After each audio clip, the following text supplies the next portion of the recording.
Look, the most important meeting of the year is coming up for the Federal Reserve. This is going to dictate what is going on with markets for the remainder of 2022 and the start of 2023. And we have a couple of different perspectives from the world's top banks, from Goldman Sachs to the Bank for International Settlements to the German Central Bank, as to what is going to happen. And many of them are predicting the worst for the economy, for markets, for crypto, for basically everything over the next year. So let's talk about it. First, I want to go over what is going on with Goldman Sachs. New report came out from Goldman Sachs that says if the Federal Reserve is hawkish, they're continuing to raise interest rates at a faster rate. We have a 75 basis point increase this meeting, potentially another 75 or even 100 basis point increase later in the year at their November meeting. Well, this could push the U.S. economy further into a recession, and that could see the stock market fall 26% from where we are currently at. According to the report, they say how right now we are seeing that in the most pessimistic view, if we see rates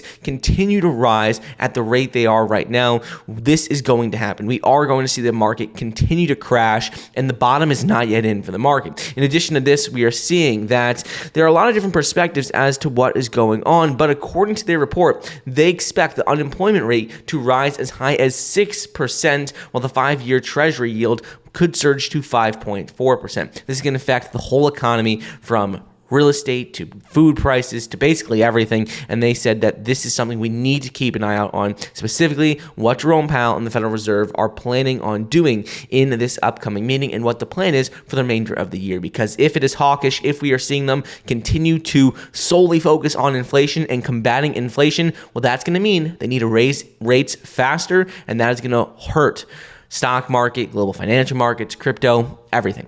I wanted to quickly interrupt today's video to bring you a word from our channel partner, Solve.Care. Solve.Care has been developed to empower governments, businesses, and even individuals with the ability to quickly and cost-effectively create Web 3.0 and blockchain-enabled digital networks on the Solve.Care platform to improve the overall healthcare system. The cool thing about Solve.Care and Care.Labs is Care.Labs is a development portal. It is an Imaginarium, which is a place where one can dream up their most perfect and ideal digital health network. Then they simply define the roles of the participants in the network, the actions they will take, and events that will happen. Solve.Care does the rest for you. And this is a big deal in the healthcare space because right now there are a lot of unnecessary costs and a lot of ways where healthcare providers make mistakes and spend unnecessary time and money trying to accomplish some of these problems. So with Care.Labs, it's a breakthrough in the Web 3.0 development space. And the important thing about this project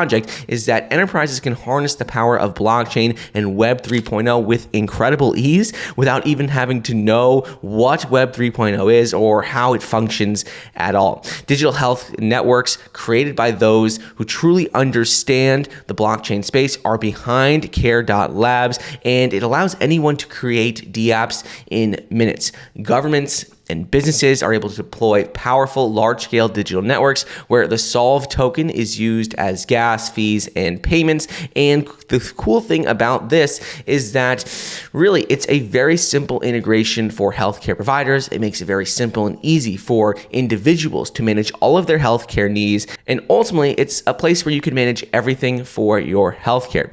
Solve.Care is definitely worth checking out, in my opinion. They have a mobile app where you can manage everything from that platform. So check it out using the link in the description, and let's get back to the program. Next perspective is going to be what's going on with the Bank for International Settlements. So according to the BIS, they came out and says that forceful rate hikes are necessary despite the risk of a recession. They said, yes, it's looking like a recession is imminent for all economies all across the world. But they said, regardless of this, they said that the number one priority of the bank of banks all around the world has been to combat inflation. They said that it is important to act in a timely manner and a forceful way, and front-loading rate hikes tends to reduce the likelihood of a hard landing. They said clearly if there was a risk of a recession before, the risk has increased, but that doesn't matter. Their number one priority is to combat inflation. That is their number one priority. So if that is what their number one priority is, they really don't care if the economy goes into recession. They don't don't care if the markets are going to fall because their whole goal is bringing inflation down from right now in the US. It's over 8%. We're seeing other economies around the world with it being even worse, especially with the euro falling in value relative to the dollar. So they said that is going to be the number one priority, and that is also going to hurt markets. And last perspective is from the German central bank. So the German central bank just came out with a report on Monday, September 19th, 2022, and they said that it is increasingly likely that Europe's largest economy, the German economy, is going to shrink for a prolonged period. They said throughout 2023, they're expecting that the German economy is going to shrink by 3.2% during the year, and that is ultimately going to hurt markets. So yes, right now, they are in a lot of trouble because of gas imports and energy imports from Russia, and especially with the war going on between Russia and Ukraine. But ultimately, all of these reports are not great. It doesn't mean it's the end of the world. It doesn't mean that things are definitely going to fall. But the key deciding moment, the key deciding factor is the upcoming Federal Reserve meeting, which is taking place on September 20th and September 21st.